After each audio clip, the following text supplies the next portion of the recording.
Imagine encontrar um homem ferido na estrada e descobrir que esse simples ato de bondade transformará completamente sua vida e a de suas filhas.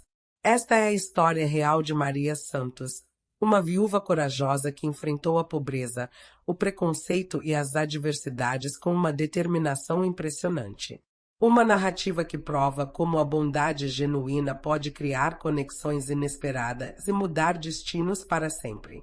Se você gosta de histórias de superação que tocam o coração, deixe seu like e se inscreva no canal, porque esta jornada vai emocionar você do primeiro ao último minuto. Maria Santos acordava todos os dias às 5 da manhã na pequena casa de 2 quartos em Águas Claras, interior de Minas Gerais. Aos 38 anos, carregava nos ombros a responsabilidade de criar sozinha Ana Carolina, de 16 anos, e Júlia, de 14. O marido, Carlos, havia falecido há 3 anos em um acidente de trabalho, deixando apenas dívidas e uma pensão insuficiente que mal cobria o aluguel. A rotina de Maria era implacável. Pela manhã, trabalhava como faxineira no hospital municipal, onde ganhava um salário mínimo. À tarde, fazia faxinas em casas de família e 3 vezes por semana ainda conseguia algumas horas como cozinheira em um pequeno restaurante da cidade. Suas mãos ásperas e calejadas contavam a história de uma mulher que nunca recusou o trabalho honesto. As meninas estudavam em escola pública e sempre souberam das dificuldades financeiras da família.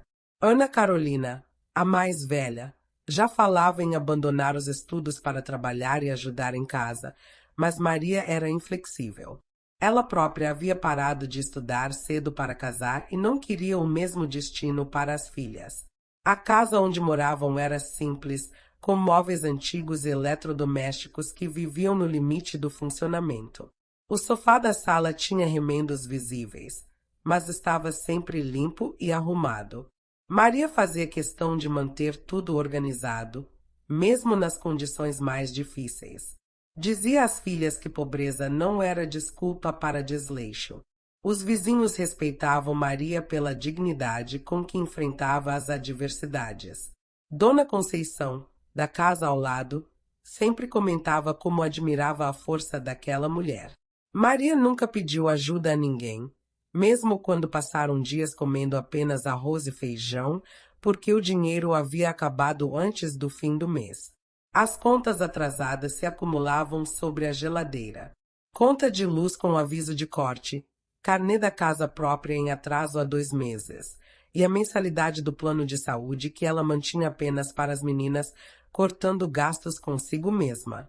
À noite, depois que as filhas dormiam, Maria se sentava à mesa da cozinha e fazia as contas, sempre tentando esticar o dinheiro de maneiras impossíveis.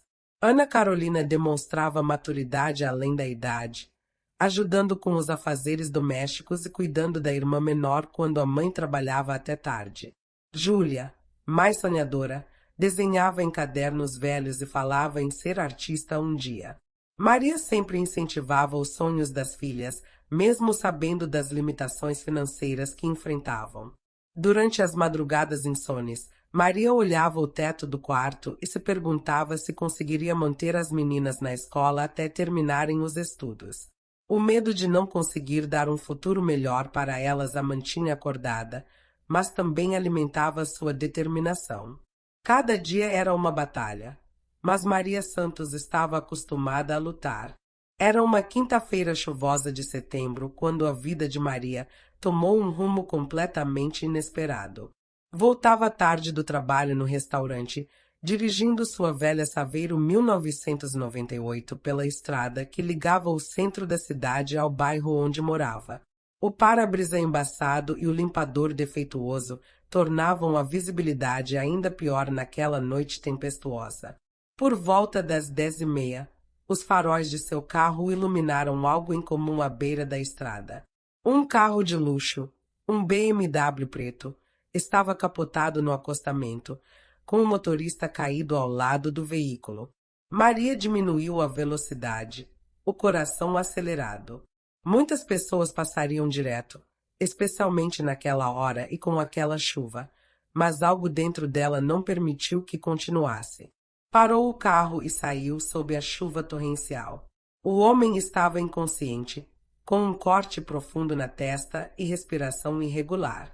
Estava bem vestido, usava um relógio caro e dirigia um carro que valia mais do que Maria ganharia em 10 anos. Mesmo assim, tudo o que ela viu foi um ser humano precisando de ajuda. Tentou acordá-lo, mas ele não respondia. Olhou ao redor da estrada deserta, sem sinal de celular na região. A decisão foi rápida e instintiva. Conseguiu, com muito esforço, arrastar o homem até sua caminhonete. Era mais pesado do que aparentava, e Maria sentiu dores nas costas, mas não desistiu. Durante o trajeto até o hospital, ele despertou por alguns momentos. Murmurou palavras desconexas, mencionou nomes que Maria não conhecia. Ela falava com ele para mantê-lo consciente, dizendo que logo chegariam ao hospital, que tudo ficaria bem. Suas roupas e bancos do carro ficaram encharcados de chuva e manchados de sangue. No hospital onde trabalhava pela manhã, Maria foi reconhecida pelos plantonistas. Dr. Henrique, que conhecia seu trabalho dedicado na limpeza, ficou surpreso ao vê-la chegando com um acidentado. Explicou rapidamente a situação enquanto ajudava a levar o homem para o atendimento de emergência. Enquanto os médicos examinavam o paciente, Maria permaneceu na sala de espera. Suas roupas molhadas grudavam no corpo, e ela tremia de frio e nervosismo. A enfermeira lhe trouxe um café quente e uma toalha. Perguntaram se ela era parente do homem, e Maria explicou que apenas o havia encontrado na estrada. Dr. Henrique saiu do atendimento e informou que o estado do paciente era estável, mas ele havia sofrido traumatismo craniano e precisaria ficar em observação. Perguntou se Maria sabia quem era ele. Ela balançou a cabeça negativamente, dizendo apenas que não podia deixar alguém morrer na chuva. Já passava da meia-noite quando Maria finalmente chegou em casa. As meninas estavam dormindo, e ela tomou um banho quente, tentando processar o que havia acontecido. Deitou-se pensando no homem do hospital, se perguntando se ele teria família, se alguém o procurava. Não imaginava que aquele gesto espontâneo de solidariedade mudaria sua vida de formas que jamais poderia prever. Na manhã seguinte, antes de ir trabalhar, passou no hospital para saber notícias do homem que havia resgatado. Não sabia que estava prestes a descobrir que havia salvado o Eduardo Mendes, dono de uma das maiores construtoras do estado. Eduardo Mendes despertou na manhã de sexta-feira com uma dor de cabeça intensa e memórias fragmentadas da noite anterior. Aos 45 anos, era conhecido em todo o estado como um dos empresários mais bem-sucedidos de Minas Gerais. Sua construtora havia participado de grandes empreendimentos e sua fortuna era estimada em centenas de milhões de reais. Quando o médico lhe contou como havia chegado ao hospital, Eduardo ficou em silêncio por longos minutos. Uma mulher desconhecida o havia salvado, arriscando-se na chuva para socorrer um estranho. Em seu mundo de negócios, onde cada gesto tinha interesse por trás, aquilo parecia impossível de acreditar. Maria chegou ao hospital no horário do almoço para saber notícias. Quando entrou no quarto, encontrou Eduardo desperto, observando-a com curiosidade. Ele agradeceu com voz ainda fraca e Maria simplesmente disse que qualquer pessoa faria o mesmo. Eduardo sorriu tristemente, sabendo que isso não era verdade. Durante os 3 dias que ficou internado, Eduardo teve várias conversas com Maria. Descobriu que ela trabalhava ali mesmo, como faxineira, e que tinha 2 filhas para criar sozinha. Ficou impressionado com a dignidade e simplicidade com que ela falava de suas dificuldades, sem nunca pedir ou insinuar que esperava algo em troca do que havia feito. Quando recebeu alta médica, Eduardo insistiu em conhecer a casa de Maria. Ela hesitou, envergonhada pelas condições humildes em que vivia, mas ele foi tão insistente que acabou cedendo. O contraste entre os mundos deles era gritante. mas Eduardo se sentiu mais acolhido naquela casinha simples do que em sua mansão de 15 quartos. Ana Carolina e Júlia ficaram inicialmente tímidas com o visitante elegante, mas logo se encantaram com sua simplicidade e gentileza.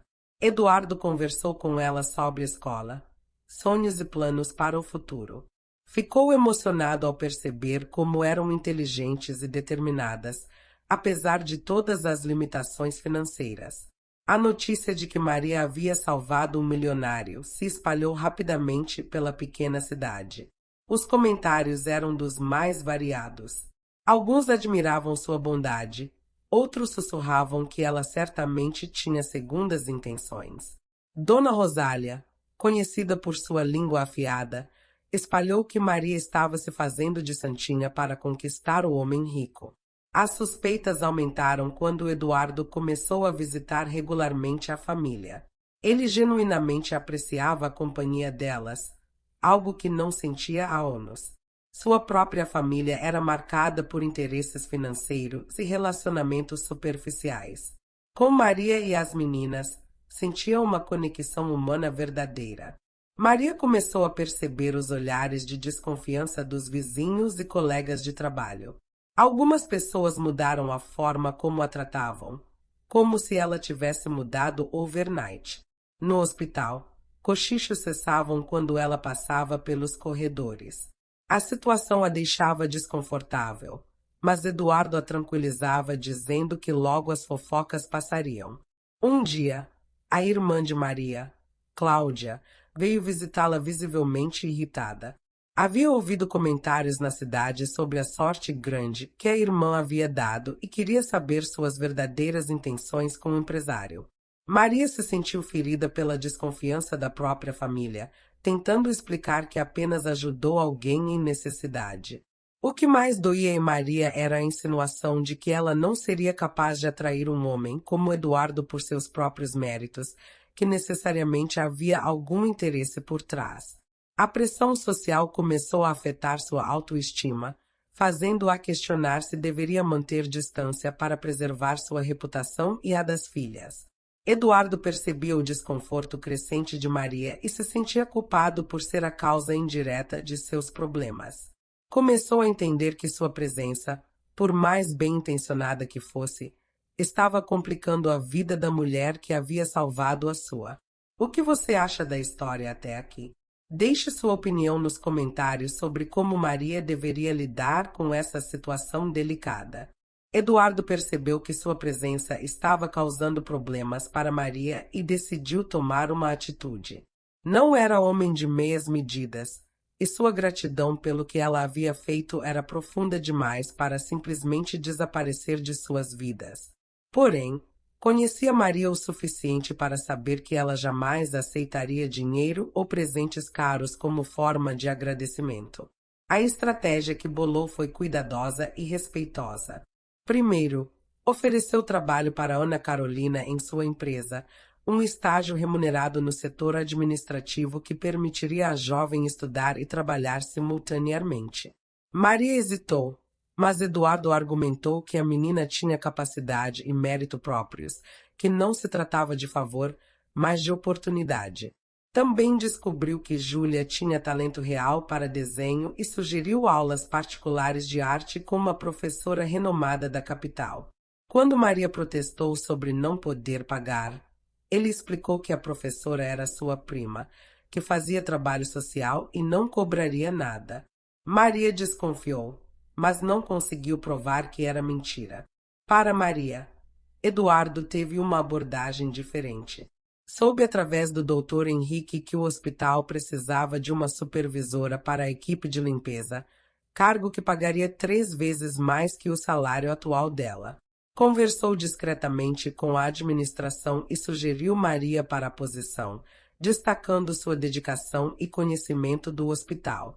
Quando Maria soube da promoção, foi diretamente confrontar Eduardo. Estava furiosa, sentindo-se diminuída pela ajuda constante. Gritou com ele pela primeira vez, dizendo que não precisava de caridade e que conseguia cuidar das filhas sozinha. Eduardo a deixou desabafar, entendendo que sua independência era fundamental para sua autoestima. A discussão aconteceu no hospital, e outros funcionários presenciaram parte da conversa. Maria se sentiu ainda mais exposta, como se estivesse confirmando as suspeitas de todos sobre um possível relacionamento entre eles. Saiu do hospital chorando, pela primeira vez desde a morte do marido, se sentindo completamente vulnerável. Eduardo foi até sua casa naquela noite, encontrando Maria no quintal, olhando as estrelas. Sentou-se ao seu lado em silêncio por vários minutos antes de começar a falar. Contou sobre sua própria vida, sobre como havia perdido a esposa em um acidente 5 anos antes, sobre a solidão em meio à riqueza, sobre como havia pensado em desistir de tudo na noite do acidente. Explicou que ela havia salvado mais que sua vida física naquela noite chuvosa. Havia salvado sua humanidade, lembrando de que ainda existiam pessoas genuinamente boas no mundo. Disse que todas as oportunidades que ofereceu eram legítimas, baseadas em mérito, e que ele jamais faria nada que pudesse prejudicar a reputação dela ou das meninas. Maria chorou ouvindo Eduardo falar sobre sua dor e solidão. Percebeu que havia julgado mal suas intenções, que ele não a via como objeto de caridade, mas como uma amiga verdadeira. Pela primeira vez, conseguiu enxergar além das diferenças sociais e econômicas que os separavam. A conversa durou até altas horas. Eduardo falou sobre seus planos de expandir os negócios para projetos sociais, como queria usar parte de sua fortuna para realmente fazer diferença na vida das pessoas. Maria compartilhou seus medos sobre o futuro das filhas, suas inseguranças sobre ser boa mãe suficiente sozinha. Quando ele se levantou para ir embora, Maria segurou sua mão. Agradeceu por tudo, mas pediu que ele entendesse que ela precisava aceitar as oportunidades por mérito próprio, não por gratidão. Eduardo sorriu e prometeu que dali em diante seria apenas um amigo, respeitando completamente sua independência. Nos dias seguintes, a dinâmica entre eles mudou. Eduardo continuou visitando, mas de forma mais discreta. Ajudava Ana Carolina com conselhos profissionais, elogiava os desenhos de Júlia e com Maria mantinha conversas sobre livros, filmes e planos para o futuro. Lentamente, os comentários maldosos da cidade diminuíram. Obrigado por permanecer neste vídeo até aqui. Sua atenção significa muito para nós. E pode ter certeza, o melhor ainda está por vir no próximo capítulo, onde descobriremos o desfecho surpreendente desta história tocante. 6 meses após aquela noite chuvosa, as mudanças na vida da família Santos eram evidentes, mas não da forma que os fofoqueiros da cidade esperavam. Ana Carolina havia se destacado tanto em seu estágio que recebeu proposta de contrato efetivo com salário integral. Júlia ganhará uma bolsa de estudos integral em uma escola técnica de artes na capital, oferecida através de um programa social genuíno que Eduardo havia ajudado a divulgar. Maria, como supervisora, descobriu talentos de liderança que não sabia possuir. Transformou a equipe de limpeza do hospital na mais eficiente do estado, implementando técnicas que aprenderá em cursos noturnos que fazia com o salário melhor. Sua autoestima crescia a cada dia, não por causa da ajuda recebida, mas pelo reconhecimento do próprio valor. O relacionamento entre Maria e Eduardo evoluiu naturalmente para uma amizade sólida e respeitosa. Ele se tornou uma figura paternal para as meninas, algo que elas sentiam falta desde a morte do pai. Para Maria, era o companheiro de conversas profundas que nunca havia tido, alguém que a desafiava intelectualmente e respeitava suas opiniões. A cidade gradualmente aceitou a presença de Eduardo na vida da família. Sua contribuição para projetos sociais locais, sempre com Maria como consultora sobre as necessidades reais da comunidade, mostrou que suas intenções eram genuínas. O hospital recebeu equipamentos novos. A escola das meninas ganhou uma biblioteca, mas tudo feito discretamente, sem alarde. 1 ano após o acidente, Eduardo tomou uma decisão que surpreendeu a todos. Vendeu sua mansão na capital e comprou uma casa maior, mas simples, na mesma rua onde Maria morava. Queria estar perto da única família que realmente o acolhera, não por seu dinheiro, mas por quem ele era como pessoa. A decisão gerou um novo burburinho na cidade, mas desta vez com um tom diferente. As pessoas começaram a ver que o relacionamento entre eles era baseado em respeito mútuo e carinho genuíno. Eduardo participava das atividades comunitárias, frequentava a mesma igreja que Maria e gradualmente foi aceito como parte da comunidade. Ana Carolina se formou em administração com honras e abriu sua própria consultoria empresarial, tendo Eduardo como primeiro cliente e mentor. Júlia expôs seus desenhos em uma galeria da capital e vendeu várias obras, usando o dinheiro para custear sua própria educação superior. Ambas se tornaram mulheres independentes e confiantes, inspiradas pelo exemplo da mãe. Maria e Eduardo nunca se casaram, embora muitos esperassem que isso acontecesse. Eles entenderam que sua conexão transcendia rótulos sociais. Eram companheiros de vida, confidentes e família escolhida. Maria manteve seu sobrenome e sua independência financeira, algo que Eduardo respeitava profundamente. 5 anos depois, quando reportagens sobre o milagre de Águas Claras começaram a circular, destacando as transformações sociais que haviam acontecido na cidade, Maria e Eduardo riam das manchetes sensacionalistas. Eles sabiam que não havia magia alguma, apenas o poder transformador da bondade genuína e do respeito mútuo. Eduardo frequentemente dizia que Maria havia salvado sua vida 2 vezes, primeiro fisicamente, depois espiritualmente. Maria, por sua vez, descobriu que salvar aquele homem na estrada havia sido, na verdade, o primeiro passo para salvar a si mesma, não financeiramente, mas emocionalmente, provando que tinha valor muito além de suas circunstâncias. A última cena desta história real aconteceu em uma tarde de domingo, 6 anos após o acidente. Maria estava em seu jardim, que havia se tornado o mais bonito da rua, quando uma vizinha nova chegou pedindo ajuda. Seu carro havia quebrado na estrada. Maria não hesitou nem por um segundo. Pegou as chaves de sua caminhonete nova e saiu para ajudar. Eduardo, observando da janela, sorriu sabendo que havia aprendido a lição mais importante de sua vida. A bondade genuína sempre encontra uma forma de se multiplicar, criando ondas de transformação que vão muito além do que podemos imaginar. O que você faria no lugar de Maria? Conseguiria manter sua dignidade diante de tamanha diferença social? Deixe sua opinião nos comentários, se inscreva no canal para mais histórias reais como esta e não perca o próximo vídeo recomendado onde contamos outra história incrível de superação que vai tocar seu coração.